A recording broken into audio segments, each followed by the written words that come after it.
I'm out here in the Casita again today, 2018.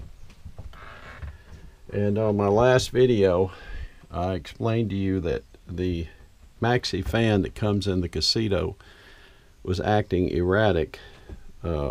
Basically, it would turn on and it was hard to control it. Even if you use the controls, it would sometimes kick on and start beeping at you and doing all kinds of erratic behavior.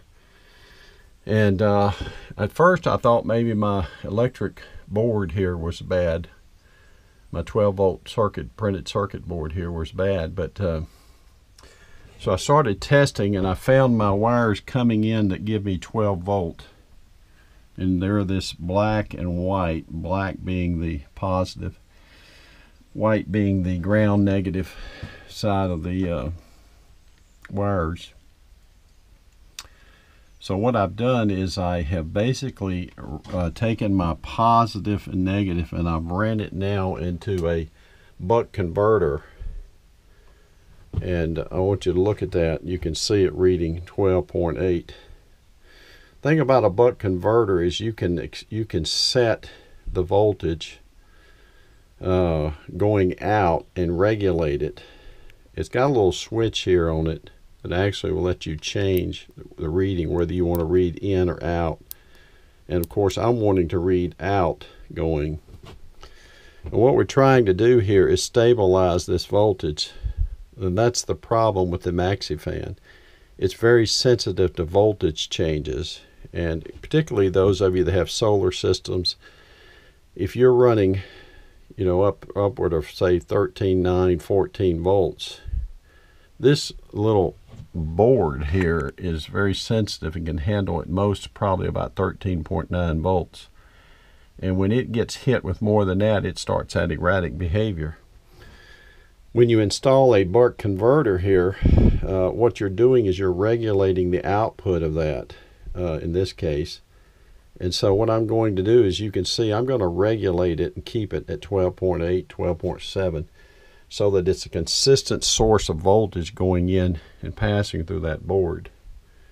And it should eliminate any of that erratic behavior problems with my fan now. And so I've got that installed, and I can control my fan now and power it and make sure I maintain a consistent voltage. Now, so I took this little board off. It's just 3 little screws with washers. Got it down and tested it. Actually, it was good. There's nothing wrong, but they want 150 bucks roughly for that little board if you replace it. If you decide to replace the whole fan, it's $350, $400, and you'll end up with the same problem until they fix that problem. That board, it's going to repeat itself. And here's your little motor. Some of these will leak.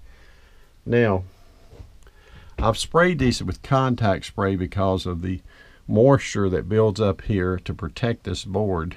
And that's a whole different subject, but you can spray this to help protect it against moisture.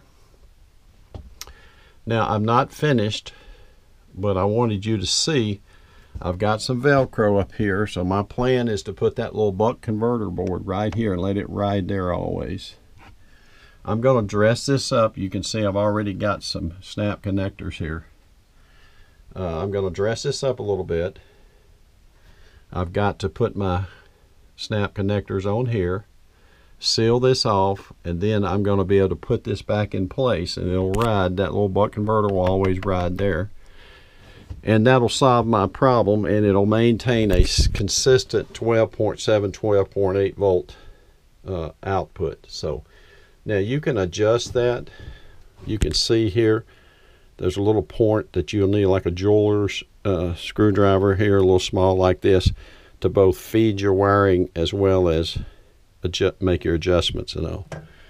Otherwise, this is going to be done. Now I'll clean this up and set this back in here, put my screws and hardware all back in, and we'll be good to go. So hopefully this is helpful if you have this problem where your fan is exhibiting some sort of erratic behavior, it's beeping at you and doing things like that. You'll know that's the solution.